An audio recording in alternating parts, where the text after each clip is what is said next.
자, 개원적인 경우에 하루에 필요한 개호 시간이 얼마나 필요할까요? 오늘 여기에 대한 주제를 가지고 한번 다뤄보겠습니다. 통상 이제 개호 환자 하면은 흔히 이제 식물인 같은 이제 상시 개호 24시간 개호가 필요한 자, 또는 척추 환자 같은 경우에 수시로 개호가 필요한 환자도 있겠죠. 24시간 꼼짝없이 옆에 붙어 있어야 되는 경우에 수시로 필요할 때 개호가 필요한 환자도 있을 수 있습니다. 그죠? 자, 그러면 이런 하루에 몇 시간 개호가 필요한지에 대한 판단을 어떤 기준으로 할까요? 여기는 뭐 각종 검사하는 방법이 있습니다만 통상적으로 개호 시간을 판단하는 기준에 대한 것은 감정의사들이 배상과 보상의 의학 판단이라는 책자가 있습니다. 그 책자에 보면은 개호 요구도 개수라는 것이 있어서 개호 요구도 개수에 의한 점수를 가지고 개호 시간을 가지고 개호 판단을 하고 있는데, 이 내용을 한번 조금 세부적으로 살펴보면은 개호 요구도 개수에는 크게 신체 개호하고 정신 개호 두 가지로 나누고 있습니다. 신체 개호란 것은 예를 들어서 환자가 혼자서 걸을 수 있는지, 또는 식사를 혼자 할 수 있는지, 대소변 가능한지, 또는 뭐 혼자서 옷을 입을 수 있는지 벗을 수 있는지, 또는 목욕을 또 시켜줘야 되는지, 기타 등등 이런 신체적으로 개호가 필요한 그런 그 기능적인 문제를 9가지로 구분해서 한 분야당 0점에서 2점까지 해당되는 정도에 대한 상태를 가지고 점수를 해서 토탈 9가지 항목을 각 2점씩 해서 18점을 해서 점수를 부과하고 있습니다.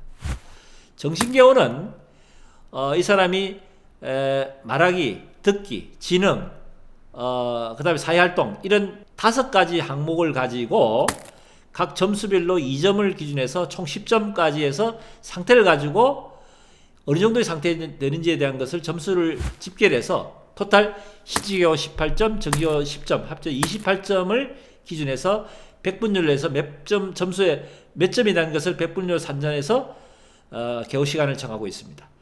이걸 기준해서 보통 신체감정의사는 개호 시간을 정하고, 이 개호 시간 정한 개호 평가에 대한 부분을 최종적으로 법원에서는 참고를 해서 실제적인 법원에서 인정하는 개호에 대한 판단은 규범적 판단에서 감정의사의 감정을 그대로 다 인용하는 것이 아니고 법원에서 직권 판단해서 개호에 대한 시간, 개호 인수를 정하고 있습니다.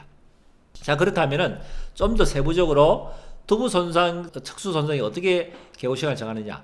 보통 이제 식물인간 같은 경우에 있어서는 개호 시간을 24시간 정합니다.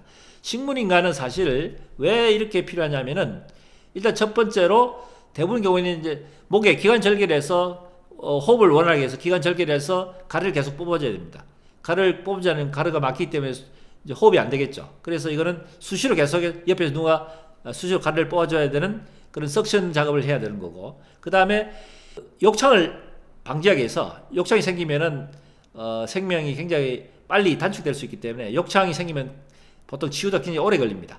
그래서 욕창을 방지해서 2시간 내지 3시간마다 체위 변경, 환자의 몸을 쉽게 하면 신경이 마비되면은 피부 자체가 금방 썩어버립니다. 괴사가 오기 때문에 원활한 활동을 위해서 체위를 변경시켜야 됩니다. 그래서 2-3시간마다 체위 변경을 하기 위해서 보호자 또는 간병인의 어떤 개호가 필요하다는 얘기죠.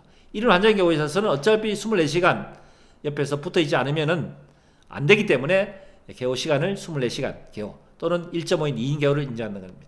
그 외에 일반 사지마비, 두부손상의 사지마비 환자는 또는 척추손상의 사지마비 환자의 경우에 있어서는 보통 수시개호 한 사람 정도의 개호를 보통 인정하고 있습니다. 또는 편마비 환자라든지 이런 경우도 한 사람 인정하고, 그 밖에 척추의 이제 하반신 마비라든지 또는 두부 손상에 있어서 식물인간 상태 또는 식물의 상태를 벗어난 상태보다 조금 더 좋은 상태, 지능이 어느 정도 되는 상태, 이런 상태에 있어서는 수시개호 중에서도 0.5인 개호를 인정하는 경우도 있습니다.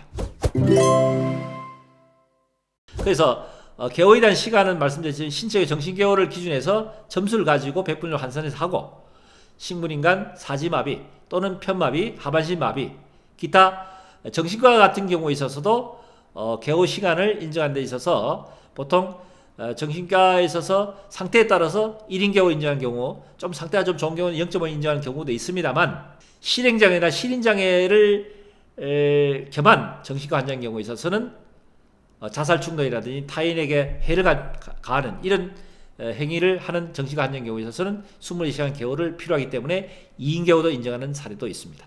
자, 오늘은 개호가 필요한 시간에 대한 부분을 법원에서 어떻게 인정하고 감정에서 어떻게 인정하는 데 대해서 살펴보는 시간을 가졌습니다.